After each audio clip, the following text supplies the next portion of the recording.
Good morning friends.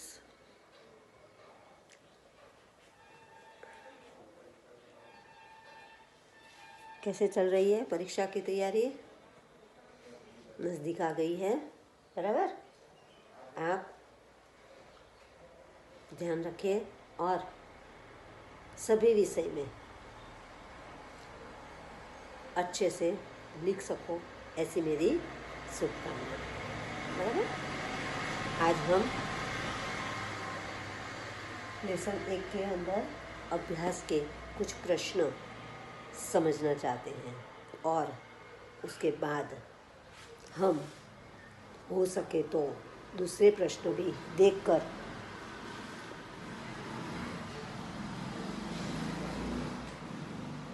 वे lesson पूरा करना चाहते हैं, बराबर। तो देखते हैं अभ्यास के प्रश्न नंबर 4। तो अभ्यास का प्रश्न 4 क्या है? डायरी के रूप में लिखिए। आपको डायरी के रूप में लिखना है। यहाँ पर आपको 3 अलग अलग विषय वस्तु दी है और इस हिसाब से आपको डायरी कैसे लिखते हैं तो उस रूप में लिखना है, बराबर। तो पहला क्या है? किसी एक पूरे दिन के अपने अनुभव का विवरण। किसी भी एक दिन, कोई एक दिन ले लो आप और उसका पूरा विवरण लिखना है डायरी के रूप में। समझ लो आप नए घर में गए हो और पहला दिन है, पाठशाला गए हो और पहला दिन है, किसी के घर गए हो, वैकेशन है तो वहाँ का पहला दिन, मामा के घर, बुआ के घर, किसी के भी घर, हॉस्टल में गए हो और वहाँ का पहला दिन, पाठशाला में गए हो और वहाँ पहला दिन, बराबर। कोई भी एक दिन, किसी एक पूरे दिन का विवरण करना है। मैं यहाँ आपको मेरे हिसाब से बता रही हूँ। आपको वो लिखना हो तो भी लिख सकते हो, या आपका कोई यादगार ऐसा एक दिन हो तो वो लेकर भी आप लिख सकते हो, बराबर। आज सुबह, पहले तो दिनांक, आप परीक्षा में जो पूछा जाए डायरी में, तो डायरी है इसीलिए यहाँ पर दिनांक दाईं ओर होगी, बराबर। पत्र में दिनांक बाईं ओर होती है, इतना ध्यान में रखना। तो पहले तारीख लिख दो और आप कहाँ से लिख रहे हो वो लिखो। हम तो वैसे भी यहाँ के हैं तो चिखली या गंडेवी या कुछ भी ऐसा लिख सकते हो, बराबर। तो जिस तारीख को हमारी परीक्षा है और ये ऐसा कोई प्रश्न डायरी का पूछा गया है तो उसी दिन की तारीख, पत्र में भी उसी दिन की तारीख लिखोगे। महीना है वह शब्द में लिखोगे और फिर साल और फिर अल्प विराम करके जगह का नाम, बराबर। आज सुबह मैं जल्दी उठ गया, स्नानादि जल्दी से लिपटाकर मैं विद्यालय जाने के लिए तैयार हो गया या हो गई। स्नानादि जल्दी से निपटा लिया और मैं जल्दी से तैयार हो गई। आज हम लोग अप्पू घर देखने गए थे। बस विद्यालय से प्रातः 10 बजे चली। सुबह 6 बजे भी लिख सकते हो और सुबह 3 बजे भी लिख सकते हो, बराबर। बस में हम सब मित्रों ने खूब आनंद किया। हमारे साथ हमारे सभी अध्यापक भी थे। वहाँ पहुंचकर सब झूले पर बैठे, आइसक्रीम खाई। मैंने सुरेश से झूले पर, कोई भी मित्र का नाम लिख सकते हो, झूले पर बैठने को कहा तो उसने मना कर दिया। कारण पूछने पर उसने बताया कि पिछली बार वह इस झूले से गिर पड़ा था। हमने अंताक्षरी खेली। क्या क्या किया वह टुक में लिख दो, कारण नहीं लिखना है हमें, बराबर। हमने अंताक्षरी खेली जिसमें मेरी टीम हार गई। आप जीत गई ऐसा भी लिख सकते हो। मगर आज हार का अपना ही मजा रहा, यानी कि कुछ और ही मजा रहती है। जीत गए तो भी आपको मजा आएगी कि हाँ, हर बार हम हार जाते थे, 2-3 बार खेले और उसमें एक बार हम जीत गए तो हमें बहुत आनंद आया, ऐसा भी आप लिख सकते हो, बराबर। शाम को थक कर चूर होकर हम सब घर वापस लौटे। तो ये डायरी के रूप में लेखन है, समझ गया। तो आप, मैंने बताया वैसे कोई भी कारण ले सकते हो, कहीं का भी ले सकते हो। अब दूसरा क्या है, वार्षिकोत्सव में सर्वश्रेष्ठ वक्ता का पुरस्कार मिलने का आपका अनुभव। समझ लो वार्षिकोत्सव है और आपको प्रथम इनाम मिला है, तो ये अनुभव आपको कैसा रहा, यहाँ पर कल्पना करनी है और फिर लिखना है, बराबर। यहाँ पर कोई और कारण नहीं बता सकते। हाँ, आपने किसी में भाग लिया है वो कुछ और बता सकते हो, पर वार्षिक उत्सव का ही आपको बताना है। आज हमारे विद्यालय में वार्षिकोत्सव का आयोजन किया गया था। यहाँ पर भी तारीख और जगह लिखनी है, बराबर। हाँ, मैंने अभी नहीं कही इसीलिए ऐसा मत समझना कि टीचर ने तो कही नहीं थी, पर नहीं, डायरी लिखते हो तो लिखना है। तो आयोजन किया गया था। मैंने वक्तृत्व स्पर्धा में भाग लिया था। विषय था दहेज एक दूषण। आप कोई और विषय ले सकते हो, बराबर। एक के बाद एक सभी प्रतिस्पर्धी ने वक्तव्य दिया। स्पर्धा का अंतिम वक्ता मैं था, लेकिन मुझे प्रथम पुरस्कार मिला।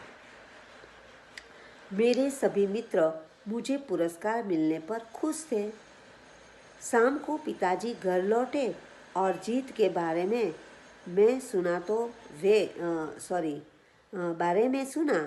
वे बहुत खुश हो गए। आज पिताजी की भी पदोन्नति हुई थी।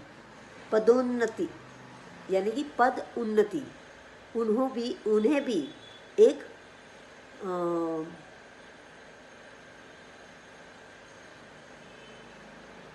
क्या कहेंगे उसे,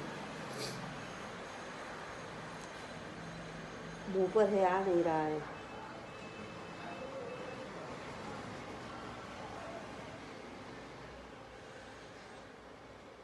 यानी कि वो भी आगे बढ़े थे, उनकी जो पदवी थी वह बढ़ गई। सचमुच आज का दिन हमारे लिए यादगार बन गया। क्या कहते हैं उसे,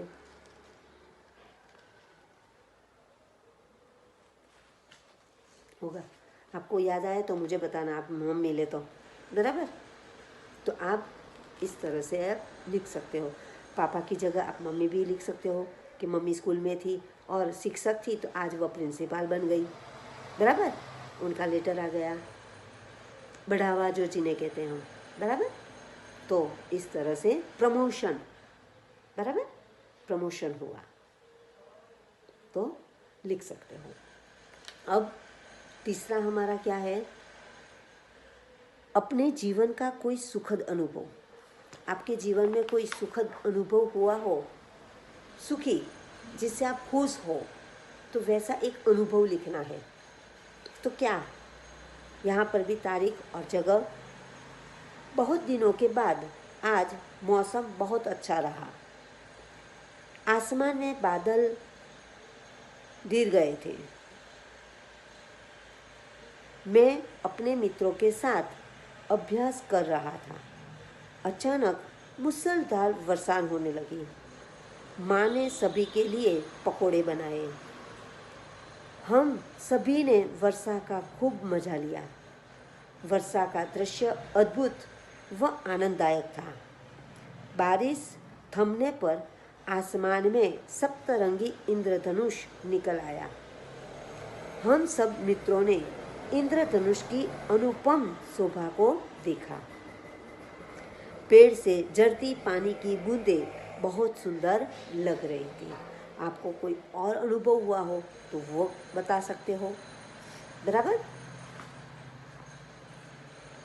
किसी को कोई बुरा अनुभव हुआ हो तो भी बता सकते हो कि हाँ मुझे ऐसा अनुभव हुआ, वैसा किसी और को न हो। तो आपको एक पर आपका कारण सही होना चाहिए, बराबर। तो आप लिखो तो ध्यान से लिखना, समझ कर लिखना। डायरी लिखनी है इसीलिए 10-12 वाक्यों में आप खत्म कर दो उसे, बराबर। तो ये हमारे एक प्रश्न था। अभी स्वाध्याय के प्रश्न देखते हैं। तो स्वाध्याय के प्रश्न में क्या है? नीचे दिए गए डायरी के अंश का अपनी मातृभाषा में अनुवाद कीजिए। मातृभाषा यानी गुजराती, बराबर।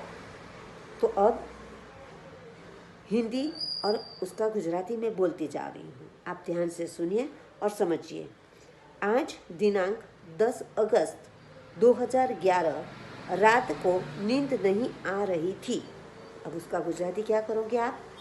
तो आजे तारीख 10 ऑगस्ट 2011 रात्रे ऊँघ आवती नहोती। खुशी का ठिकाना न था, आनंदनो पार नहोतो। कब सुबह हो जाए इसका इंतजार था, क्યારે સવાર થશે એની રાહ જોતો હતો અથવા તો એનું इंतजार હતો। स्कूल से शहर जाने के आनंद में कल्पना करते करते मुझे नींद आ गई। स्कूलમાંથી પ્રવાસે જવાના આનંદની कल्पना करता करता मने ऊँघ आवी गई। बड़े सवेरे 4 बजे अलार्म की मास्टर जी बजा और मम्मी की आवाज़ आई, राकेश उठो 4 बज गए। यहाँ पर लड़की है वो भी इसी हिसाब से लिखेगी, यहाँ आई गई नहीं लिखोगे, बराबर।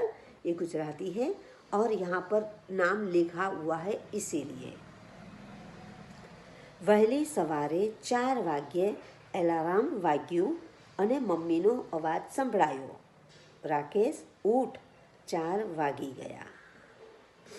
मैं आनंद तथा उत्साह से उठा। हूँ आनंद अने उत्साह थी उठ्यो। मन में डर भी था कि मास्टर जी डांटे नहीं। मन में डर हतो कि शिक्षक धमकावे नहीं। स्नानादि संपन्न करके स्कूल पहुंचा। स्नान वगैरह पतावी स्कूले पहुंचो। सब साथी आ पहुंचे थे। बधा मित्रों आवी गया हता। मास्टर जी ने सबको बस में बैठाया और हम शहर के लिए निकल पड़े। शिक्षके बधाने बस में बेसाड्या अने हमें पर्यटन माटे निकली पड़ा, बराबर। तो इस तरह से आप गुजराती अनुवाद लिखोगे, बराबर। अब हमारा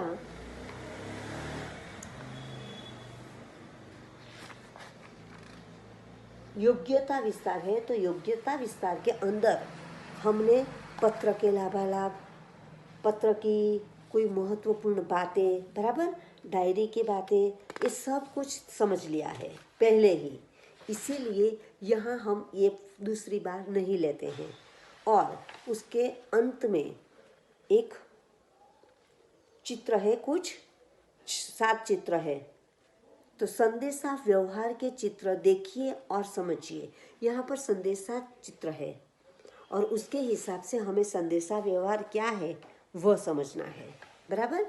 तो पहला है कबूतर का चित्र। तो कबूतर के चित्र के हिसाब से हम वाक्य क्या बनाएंगे? तो पहला चित्र पुराने जमाने में कबूतरों द्वारा होने वाला पत्राचार का है। पहले चिट्ठी इस तरह से भेजते थे ना, और उस कबूतर को पिजन भी कहते थे। क्या? पिजन। या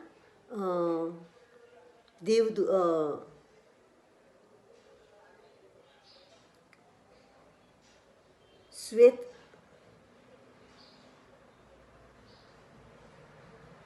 दूत, शांति दूत, उन्हें शांति दूत भी कहते थे। दूत, दूत यानी ले आने जाने वाला, शांति दूत। तो ये पिजन यानी कि कबूतर, और वो सफ़ेदी थे। सफ़ेद कबूतरों को इस तरह से पालते थे और उनके गले में धागा, काला धागा या लाल धागा बांधकर उसके अंदर चिट्ठी बांध देते थे, और जहाँ भी भेजना हो वहाँ उन्हें उनके कान में कह देते थे कि इस जगह पर उन्हें देकर आओ।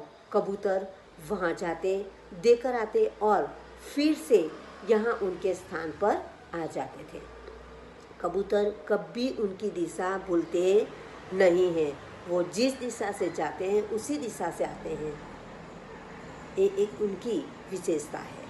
बराबर। अब दूसरा है तामाल पत्र, यानी कि कागज जैसा है। वो क्या है, उसके बारे में वाक्य लिखना हो तो क्या लिखोगे? तो यह एक प्राचीन पत्र है। प्राचीन यानी पुराना पत्र है। पहले के ज़माने में पत्तों पर या कपड़ों पर संदेश लिखकर संदेश भिजवाया जाता था। कपड़े पर या फिर पत्ते पर तमाल पत्र जिन्हें कहते थे। बराबर।